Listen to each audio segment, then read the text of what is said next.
오늘 본문 말씀은 사도행전 2장 1절에서 4절까지입니다. 사도행전은 수미상관법으로 구성되어져 있다라고 말씀을 드립니다.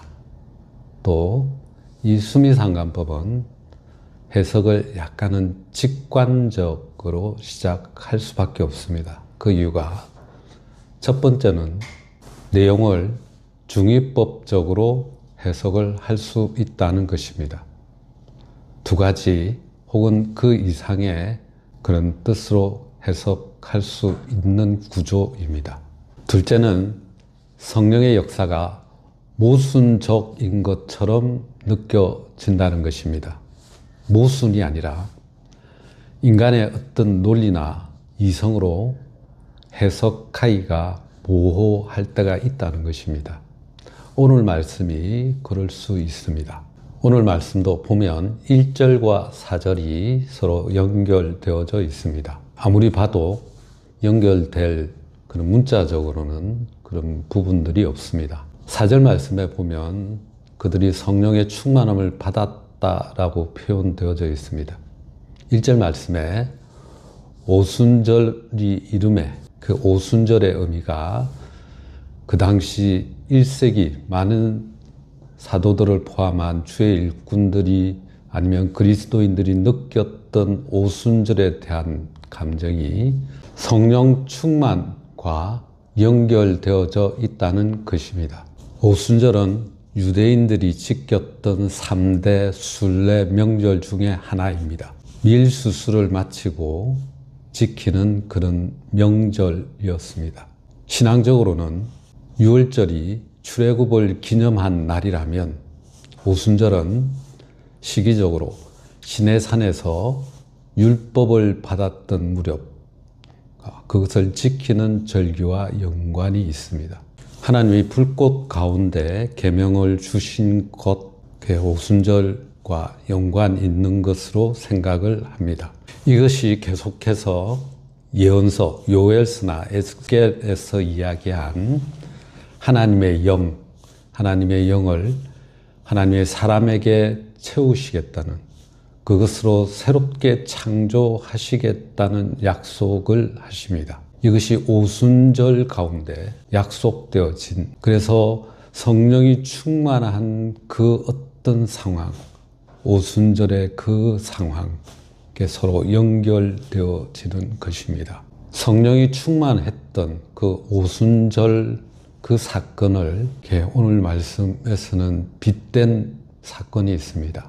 그것은 바로 창세기의 바벨탑 사건입니다. 한 곳에 한 언어로 그렇게 모여서 자기의 이름을 내기 위해서 탑과 성읍을 지었던 사람들, 오늘 말씀도 한 곳에 모인 그들, 성령이 임해서 그들로 하여금 성령의 능력 가운데 다른 언어를 말했다는 것은 그렇게 묘한 대조를 이루게 됩니다. 하나님에 의해서 강제적으로 흩어진 사람들, 하나님에 의해서 성령의 도움으로, 성령의 능력으로 그렇게 땅끝을 향해야 하는 사람들, 묘한 대조를 이룹니다.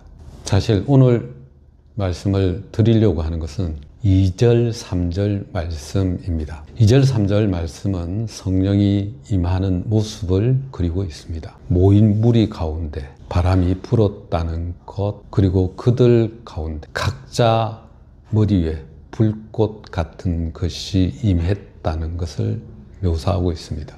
성령 충만이 개인적인 것으로 생각하고 혼자만의 노력으로 성령 충만을 할 수 있다라고 생각을 합니다. 간혹 그렇게 혼자만의 노력으로 성령 충만을 경험한 사람들은 또 분명 문제를 일으키는 경우를 많이 봅니다. 오늘 말씀 2절, 3절에 보면 성령 충만은 철저하게 공동체 가운데서 이루어지는 것을 보게 됩니다. 2절 말씀에 보면 하늘로부터 급하고 강한 바람 같은 소리가 그들이 앉은 온 집에 가득했다라고 표현하고 있습니다. 3절 말씀도 마찬가지입니다. 불의 혀같이 갈라지는 것이 그들에게 보였다라고 되어 있습니다. 대부분은 공동체적인 그런 부분입니다. 근데 마지막, 그것이 불의 해같이 갈라진 것들이 각 사람의 머리에 임했다라고 표현하고 있습니다. 각 사람의 머리.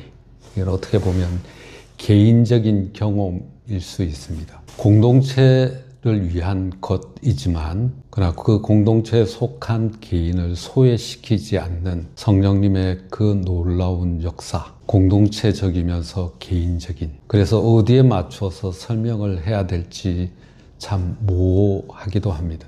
성령의 역사는 인간의 말로 다 표현할 수가 없습니다. 참 놀랍고 신기한 그런 능력입니다. 인간의 말로는 이것이 어떻게 보면 모순적으로 표현될 수밖에 없다라고 생각됩니다. 젊은이들을 위한 말 중에 머리는 차갑게, 가슴은 뜨겁게. 한 사람이 어떻게 차게, 뜨겁게 동시에 그런 상황을 유지할 수 있을까요? 불가능해 보입니다. 근데 성령 충만을 경험해 본 사람이라면 이 말의 의미를 이해합니다. 성령이 임하시면 우리의 이성은 아주 차갑게 생각하게 되고 우리의 가슴은 뜨겁게 사랑하려고 하는 그 마음이 있습니다. 이것이 성령의 놀라운, 정말 인간의 말로서는 모순적인 그런 것으로밖에 표현할 수 없는 능력이기도 합니다. 오늘 말씀도 마찬가지 성령의 능력이 공동체와 더불어 그에 거하는 각 개인을 소외시키지 않는 그 성령의 능력, 인간의 말로서 혹은 인간의 이성으로서는 어떻게 해결할 수 없는, 설명할 수 없는 그런 부분이기도 합니다. 성령의 능력은, 하나님이신 성령의 능력은 인간이 조정하는 것이 아닙니다. 성령이 우리에게 주시는 대로 우리는 그것을 누리면 되는데 우리는 가끔 우리가 주가 되어서 우리의 이름을 내기 위해서 그렇게 노력하는 모습들을 가지고 있습니다. 성령의 역사하심을 사람이 조정하거나 조절할 수 없습니다. 성령 하나님이 주가 되십니다. 그것을 우리는 인정해야 됩니다. 말씀을 맺고자 합니다. 우리의 구원의 문제에 대한 우리의 믿음 확실합니다. 우리가 아무리 죄인이라도 예수 그리스도의 그 보혈의 피로 우리는 깨끗이 씻음 받을 수 있다라는 믿음을 가지고 있습니다. 성령의 역사 또한 마찬가지입니다. 우리가 이해할 수 없고 우리가 그렇게 마음대로 할 수 있는 것은 아니지만 성령께서는 약속대로 우리에게 임하시고 그렇게 역사하십니다.